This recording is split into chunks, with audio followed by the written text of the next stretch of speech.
Hello, everyone, and welcome to another edition of the SimNFL show. Real talk about fake sports. I'm your host and commissioner. You can call me Pierce. Today we are actually going to be covering the Week 6 results from the 2025 Pro Sim over at SimSN.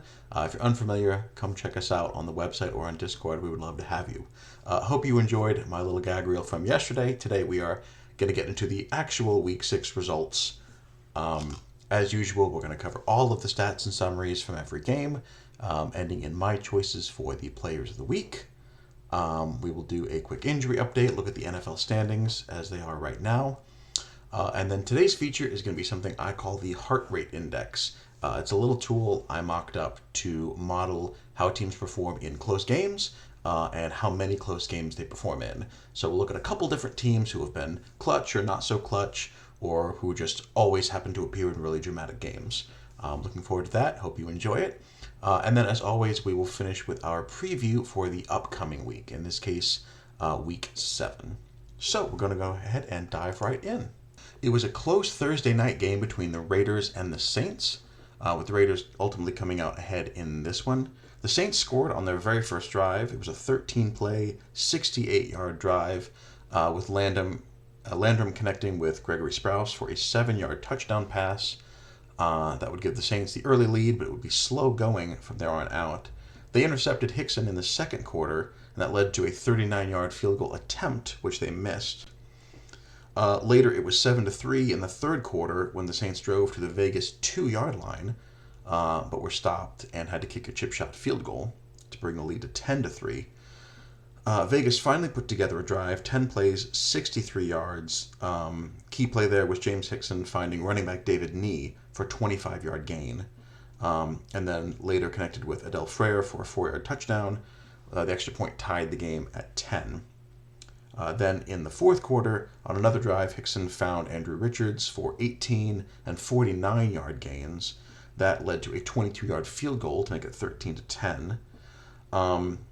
The Saints had a last gasp. They were down to their final play, 4th and 10 in their own territory with under a minute to go, when Landrum found tight end Andres Smith for a 29-yard gain that actually got them into field goal range in the final seconds. They attempted a 51-yarder, which they unfortunately missed. Were not able to force overtime, so the Raiders escaped 13-10 in that one. Hickson altogether had 393 yards, including 164 to Andrew Richards.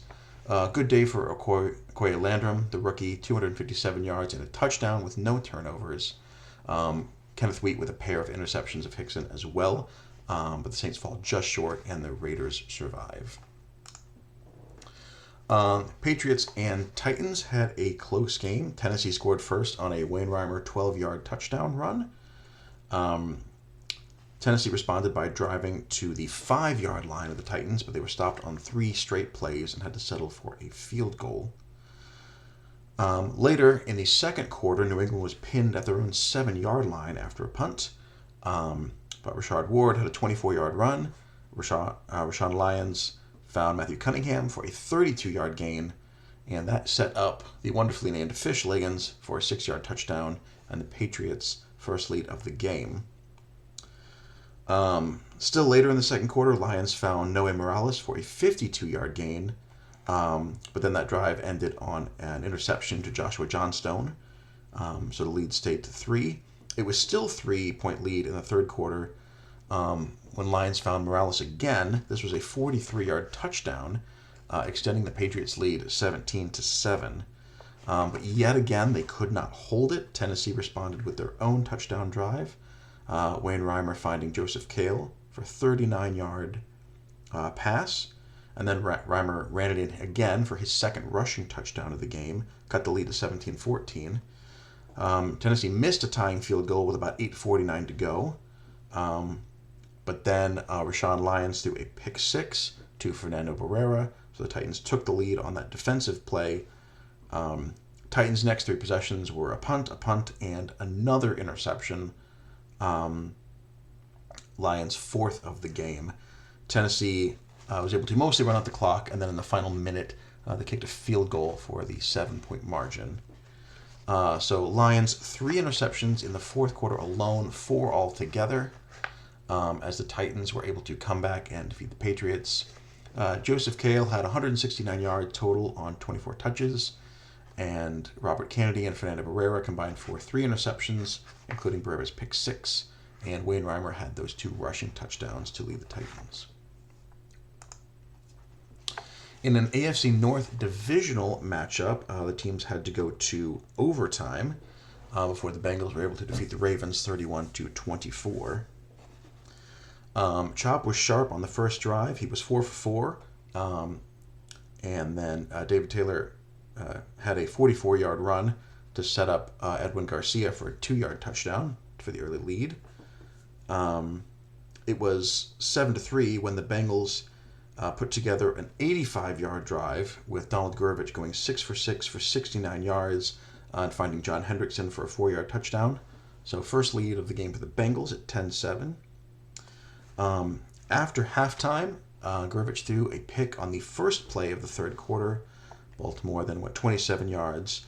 In 4 plays, David Chop finding Dale Murphy for a touchdown pass and retaking the lead. It was 17-10 Baltimore when Cincinnati put together a 15-play drive, ending with David Taylor's 7-yard touchdown run to tie the game at 17. Ravens were able to get back on top in the fourth quarter with Chop finding Andrew Jones for a 56-yard catch and run that led to a 1-yard scramble from David Chop for the touchdown and the lead.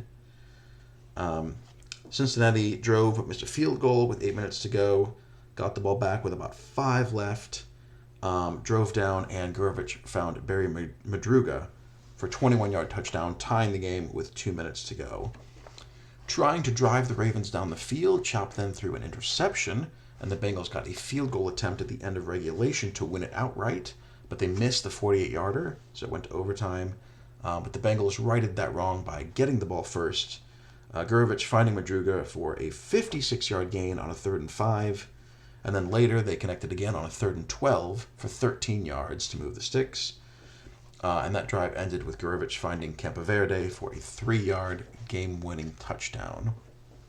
So a close game that went back and forth, went into overtime before the Bengals ultimately prevailed.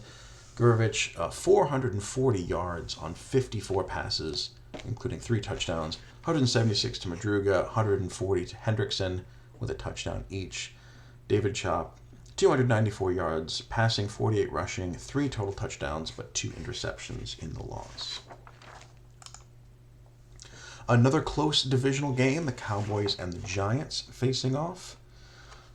Jesse Knowles started things off early, finding Lee for a 41-yard pass, leading to a Vladimir Dawson 5-yard touchdown run for the first points. And then at the end of the first half, led by Dawson's 32-yard run and Jesse Knoll actually rushing for 29-yard gain, led to a touchdown and a 14-3 lead for the Cowboys at halftime. They would score first in the third quarter as well. Dawson going the distance again, this time from 39 yards out, made it 21-3 at that point. But the Giants were not done. Lamar Johnson connected with Paul Canna for 42 yards, and then Jonathan Perez ran in from 6 yards out, made it 21-10. The Giants got a stop and drove into Dallas territory again, but a Lamar Johnson fumble would end that drive. But they would get another stop. Again, they would drive into Dallas territory, Johnson finding Matthew Madden for a 28-yard gain, and then running it in from 4 yards out, finding Matthew Madden again for the 2-point conversion, so that made it 21-18, the closest the Giants had been all game. Dallas would add a field goal to make it a 6-point lead. In the fourth quarter, the Giants would once again drive into Cowboys territory. They had a 1st and goal from the 4-yard line, needing a touchdown and an extra point to take the lead. But they were stuffed 3 plays. They gained 3 yards on 4th and 1. They kicked a field goal, made it 24-21. Again, got a stop. Again, drove into Dallas territory. Again, were turned away, this time when Lamar Johnson threw an interception to Amaro Rodriguez. Dallas then missed their own opportunity. They missed a 30-yard field goal on their next drive. but the Giants would get no closer than midfield on their final possessions. Dallas would get the ball back, convert 2 third-down conversions on their final drive, and run out the clock.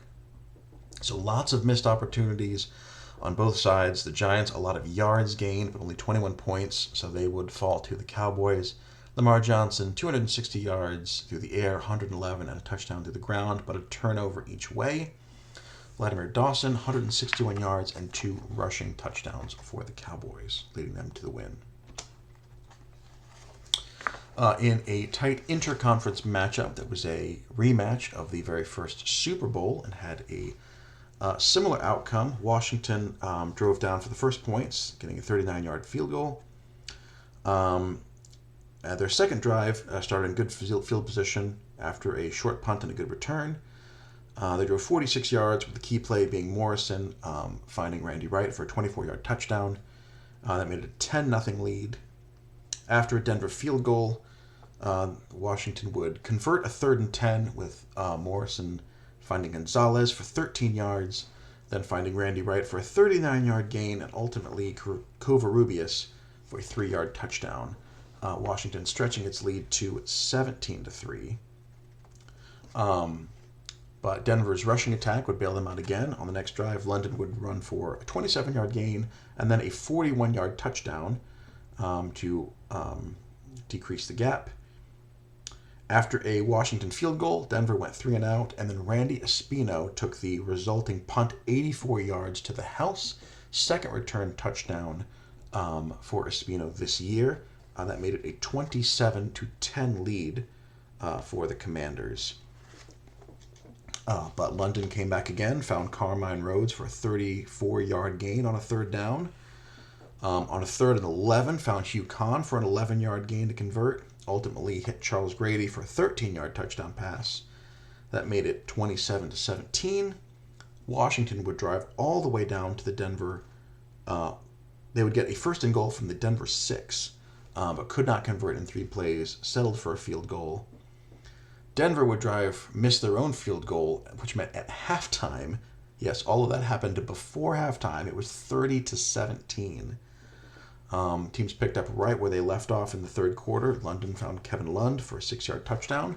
That made it a 1-score game yet again at 30-24. Later in the 4th, they were driving to try to take the lead, but at the Washington 22-yard line, Espino came away with an interception to kill that drive, his second big play of the game. And Washington responded with an 8-play, 78-yard drive, ending with Morrison finding JaVale Nee, the rookie, for a 5-yard touchdown, increasing their lead to 37-24. Denver responded, scored a touchdown in only 7 plays. London to Stelly for a 1-yard. Then Washington seemed like they had converted a 3rd and 10 on their next drive, trying to kill the clock. But guard Angel Lowe was called for a roughness penalty. They had to try again on the 3rd down, failed to get it with the extra yardage, and punted. So Denver had one more chance, one last drive, to try to snatch the win away. In the final 4 minutes, they drove to the Washington 13-yard line. London threw his second pick of the day, this one to William Stevens, and it was Washington who escaped with the win.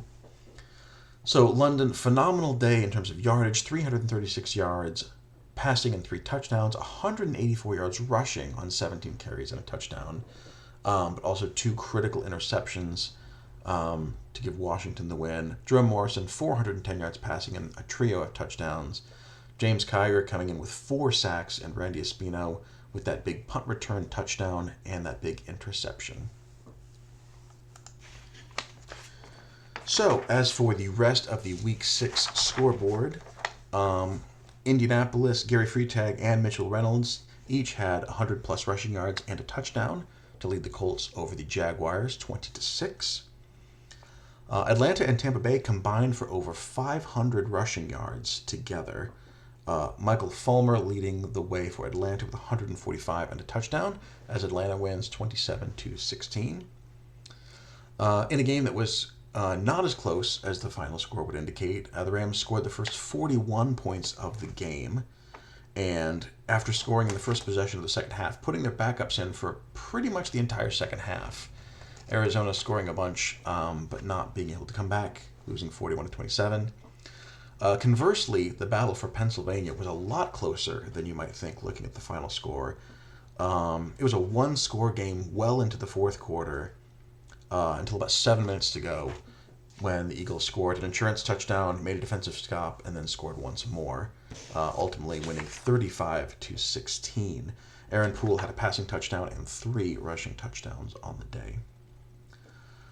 Houston was down 13-0 to the Chiefs at the end of the first quarter, but came back to win. Nebel and Ryan Johnson both had over 100 rushing yards. So Houston won 23-13 and is now on a 3-game winning streak with their rookie quarterback. Carolina picked off Aguilera 4 times, even though he only threw 18 passes. Safety Roy Bass came away with 3 of those, as Carolina beat the Chargers 24-15. Joseph Garibay was in great form for Green Bay, leading them past Chicago 28-9. Garibay 30 of 38, 272 yards, 4 touchdowns with no picks. Detroit scored 14 points in the first quarter and then outlasted Minnesota with their defense recording 6 sacks, ultimately coming away with a 14-6 victory there. Seattle had a great offensive day, beating the 49ers 48-14. Clayton McGee had 162 rushing yards, a pair of rushing touchdowns, and a receiving touchdown in the win.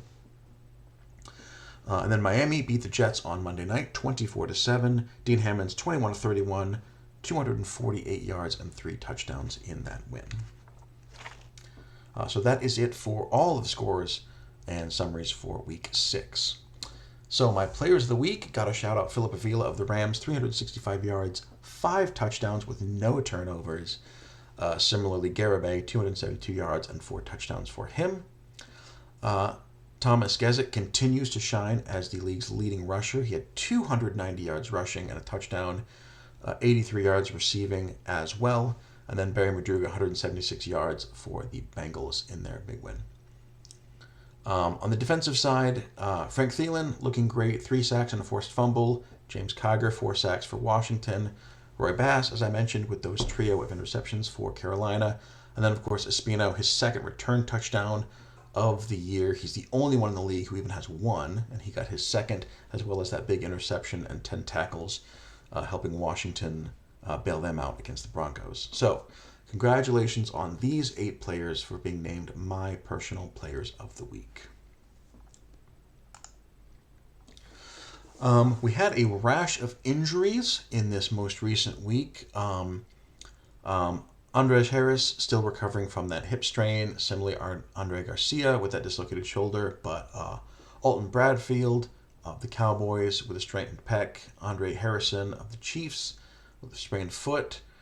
James Ibach still out for Minnesota with a pulled hamstring for a couple more weeks. Though they will be getting Christian Sinnott back next week. So he is set to start again after recovering from his injury. And then a couple of significant losses with New England with Larry Arwood and the Steelers with Melvin Adams. Both those players set to miss most of the remainder of the season, though they still could return for the final few weeks. But 2 big losses there. So here are the standings as we finish out our 6th week. Still a big lead in the AFC East for the Dolphins, as they are now 3.5 games above Buffalo, who had an early bye. It's a fair bit tighter everywhere else. Steelers with that loss now only a half game ahead of the Browns. The AFC South is a complete cluster with the Titans leading with 4 wins, and then everyone else at 3-3. There have also been a lot of head-to-head losses where lower teams have beaten upper teams. So everyone is super close in that division. Raise your hand if you predicted that at this point in the season. I knew it would be close. I didn't necessarily know that every team would be at or above 500. And then in the West, Denver and the Raiders tied at 4-2. Denver with the head-to-head tiebreaker, but it's very, very close in that division as well. Things are a little bit wider in the NFC, with the exception of the NFC East, where yet again all teams are 500 or above, and the Commanders are just a game ahead of the Cowboys, 5-1 and 4-2 there. It's a little bit wider everywhere else. Green Bay with a 3-game lead over the Bears, still undefeated at 6-0. Likewise, the Panthers still at 6-0, a couple of games ahead of the Falcons. And then the Rams at 5-1 have opened up a 3-game lead, still over the Cardinals and the Seahawks, who are both 2-4. So a little bit more breathing room for those teams, but again, still a lot of football left to be played. So our feature today is what I like to call a heart rate index. Basically, it's a quick summary of how many close games teams have played in. So basically, you're looking at the final score, and if a team played an overtime game, they get 3 points. If the final score was within a field goal, they get 2 points. If the final score was within a touchdown and 2-point conversion, basically the largest gap you can have and still be a 1-score game, they get 1 point. Now, obviously, that isn't the end-all, be-all for how competitive games were. You could be down 2 scores most of the game, then get a touchdown right at the end and be within 8. And it wouldn't be nearly as interesting. Similarly, we've seen games that were very close, and then one team goes on a scoring spree at the very end and breaks away. Not covered here. But for a broad view of the entire league, this is basically my way to summarize how many teams are involved in close games. So here I have looked at the total amount of points each team has gotten through 6 weeks in this heart rate index. And then on the y-axis, I've looked at their winning percentage in those games, just in the close games. So right away, you can see a couple of teams that really love their dramatics, a couple of teams that are very clutch in close games. So a few things I want to highlight. First, we have the less interesting data points, which are the 3 teams that have not played in any games decided by 8 points or fewer. Miami is the obvious data point here. They're 6-0 and they've won every game by 12 or more points. Their closest was a 12-point victory over the Titans. Atlanta and Pittsburgh are more interesting because they have both won and lost big games, or games by big margins. It's just that none of them have been close. Atlanta's closest game was a 9-point win over Chicago, and then Pittsburgh lost by 22 and then won 4 games by 15 or more before losing by 19 to the Eagles. So Pittsburgh has yet to have any game closer than 15 points, even though they are 4-2. Interestingly, Atlanta and Pittsburgh are about to play each other this week, so presumably that will be another lopsided game, although I couldn't tell you in whose favor.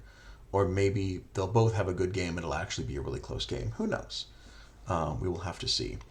But those are the 3 teams who have been lacking in drama the most through 6 games so far. At the top of the chart, we can see a couple of very clutch teams who have been very good in close games. So I want to highlight those. Dallas had a 3-point win over Seattle, where Seattle missed a 55-yard field goal that would have sent it into overtime. And then they had a 3-point win just this week over the Giants as well. So a couple of big close victories for the Cowboys. But the kings of clutch so far are the Kansas City Chiefs, who survived an overtime game against Buffalo to win, and then beat the Chargers by 2 when they stopped a 2-point conversion at the end of the 4th quarter. So 2 games that could have gone very differently for the Chiefs, both of which they did what they needed to do and pulled the game out at the last second. So impressive clutch performances from the Chiefs so far. On the other end of the spectrum, down here at the bottom, you have the Baltimore Ravens, who lost by 1 point to the Giants. They lost by 3 to the Browns, and then had an overtime loss just this week to the Bengals. So 3 close games that could have gone either way. Unfortunately, none of them went the Ravens' way. So they have 7 points in my heart rate index, but still a 0 winning percentage in those 3 games. And now moving further to the right, we get the Cincinnati Bengals, who had week 1 an overtime loss to the Giants, in which they scored 51 points but lost when they couldn't get the ball in overtime. Then a 1-point victory over Vegas, and then, as we just mentioned, the overtime game this week where they beat the Ravens. So 2 overtime games and a 1-point victory, giving them 8 points on the heart rate index. one of the more dramatic teams in the league, especially with those pair of overtime games. But for sheer volume, when you talk about drama this year, you have to talk about the Giants. 5 of their 6 games being close games by this metric. So we already mentioned the overtime win against the Bengals. We mentioned the 1-point victory over the Ravens the very next week. They had a 5-point victory over San Francisco the next week. They were 3-0 in games where they were losing in the fourth quarter. Since then, they've had a 2-point loss to Cleveland, and in which they scored 2 late touchdowns but still lost by 2. And then this week, the 3-point loss to Dallas, where they were stuffed multiple times in Dallas territory.